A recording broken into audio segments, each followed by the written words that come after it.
தீபம் விளக்கேற்றும் எண்ணெய் ஒரு தெய்வீக அனுபவம். அந்தந்த பக்தி ஒளி நேயர்களுக்கு சுவாமிநாத அனந்த கோடி நமஸ்காரம்.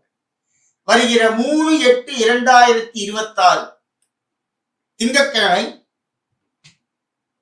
ஒரு முக்கியமான வைபவ நாள். என்ன அப்படின்னா ஆடிப்பெருக்கு.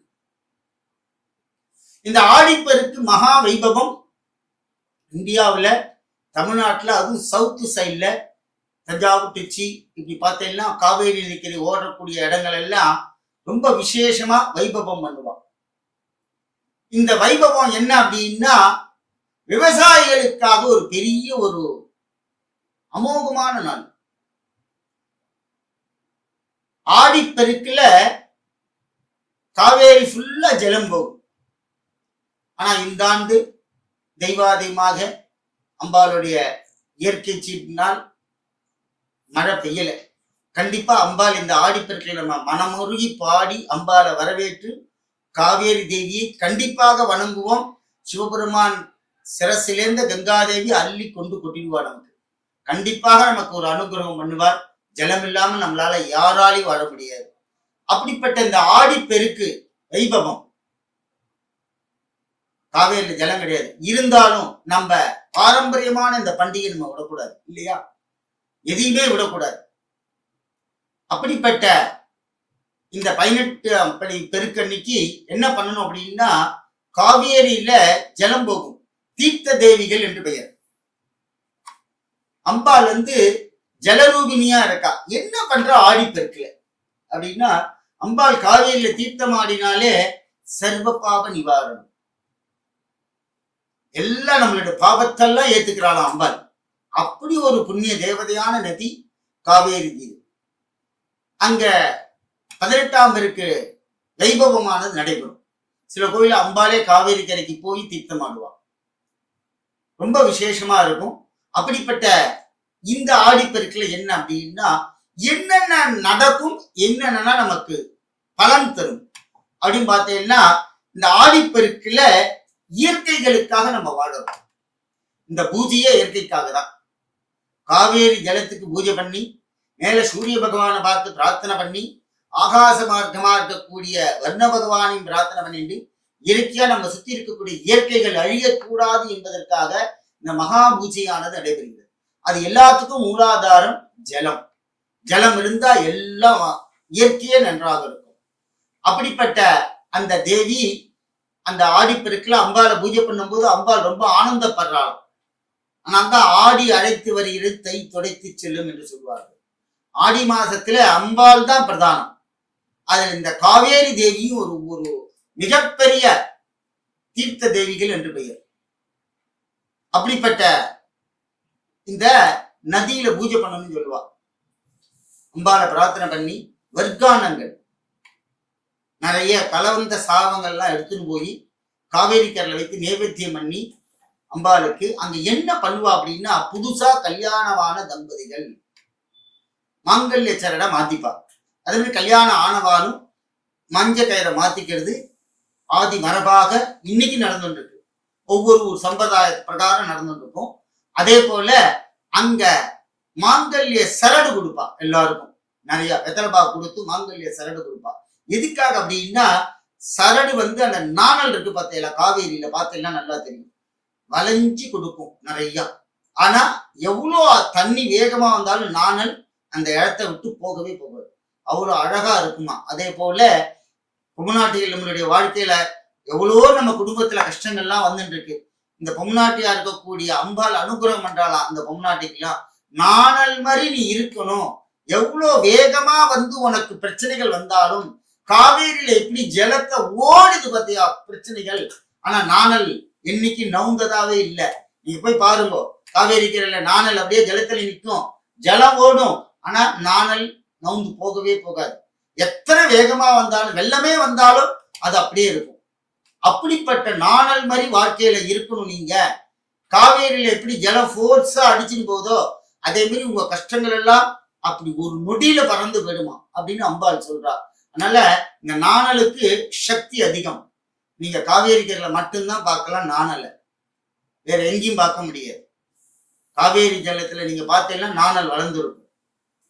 அந்த நாணல் மாதிரி வாழ்க்கையில நம்ம எல்லாம் நல்லா இருக்கணும். ஆடிப்பெருக்குல மிகச்சிறந்த ஒரு பழமொழி அது.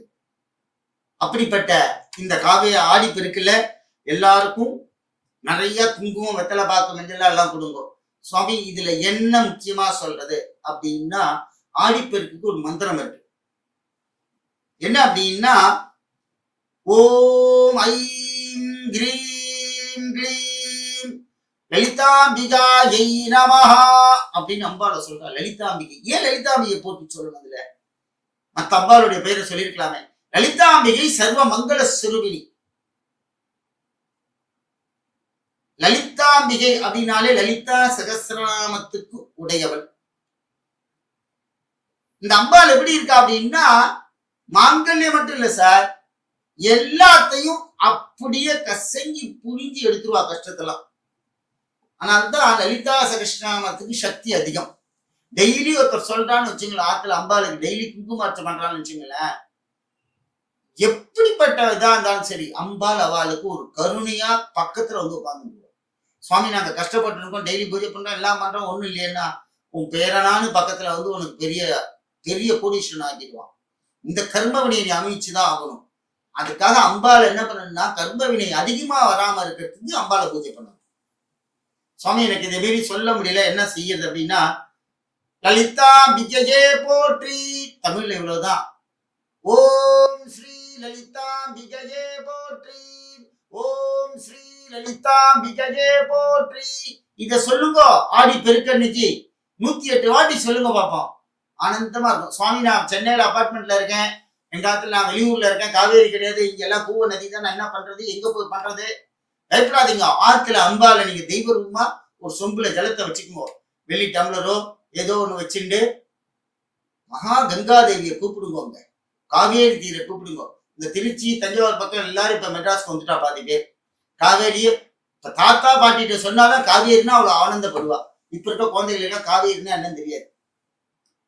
அந்த காவேரி மங்களகரமான அம்பாள் அந்த ஆத்துல கூப்பிடுங்க, ஒரு சொம்புல வச்சாலும் கூப்பிடுங்க.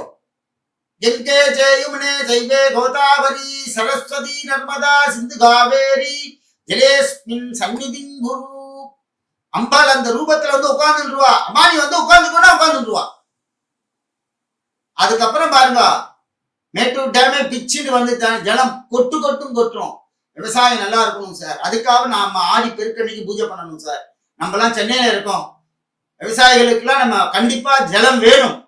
நம்ம எல்லாரும் ஒத்துமையா இருந்து ஒண்ணும் பண்ண போதில்லை. அதுல ஒரே சொம்புல ஜலம் வச்சுங்கோ. நீங்க எந்த ஊர்ல இருந்தாலும் சரி, ஆடி பெருக்கன்னைக்கு ஒரே ஒரு சொம்புல ஜலம் வச்சுட்டு, ஒரு வெள்ளி டம்ளர்லயோ இல்ல என்ன வசதி தந்தாப்புல அம்பாளை கூப்பிடுங்கோ.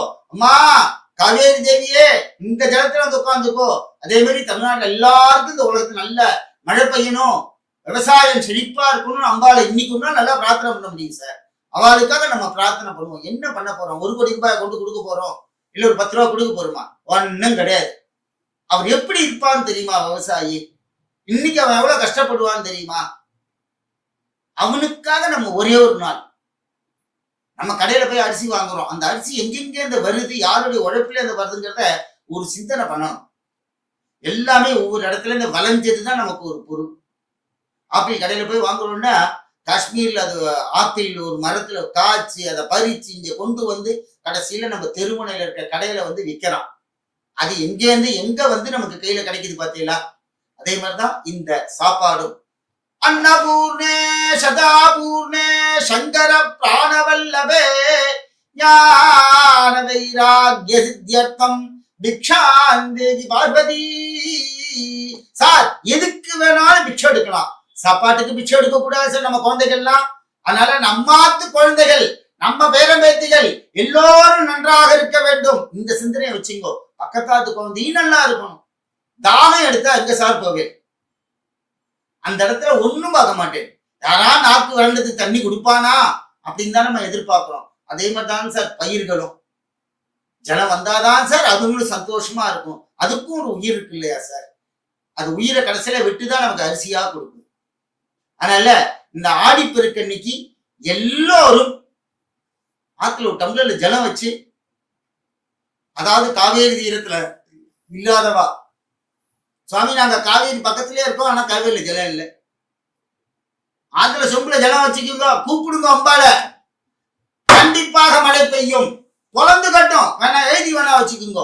நம்ம கூப்பிடுற அந்த பக்தியில சிவபெருமானே அப்படியே தலைய ஒரு ஆட்டு ஆட்டிட்டாருன்னா அத்தனை ஜடாமுடியில இருந்து கங்காதேவி கொண்டு கொட்டிடுவா. ஒவ்வொரு ஜடாமுடிக்கும் அவ்வளோ ஜலம் வரும், சுவாமி கொடுப்பார். அதனால நம்ம விவசாயிகளுக்காக இந்த ஆடிப்பெருக்குல நம்ம எல்லாம் பிரார்த்தனை பண்ணிட்டு ஜலம் வந்து இயற்கைகள் நிறைய செழிக்கணும். இயற்கை நல்லா இருந்தா நம்ம எல்லோரும் நல்லா இருப்போம், வியாதி இல்லாம இருப்போம் அல்ல. அதனால ஆன்மீக நேயர்களே, ஆடிப்பெருக்குல மகா வைபவமா செஞ்சு இந்த ஆடிப்பெருக்குல நம்ம பண்ற ஒரு பக்தி தான் நம்ம காவேரியில ஜலம் நிறைய வரணும். அதனால ஆன்மீக எல்லோரும் பக்தியா அதை செஞ்சு அம்பாளுடைய அனுபவத்தை பெருமாறு பெற்றுக்கொள்கிறோம். ஜெய் ஆதிபரா சக்தி மாதாஜிக்கு ஜெய். கோவிந்தா ஜீவன ஸ்மரணம் கோவிந்தா கோ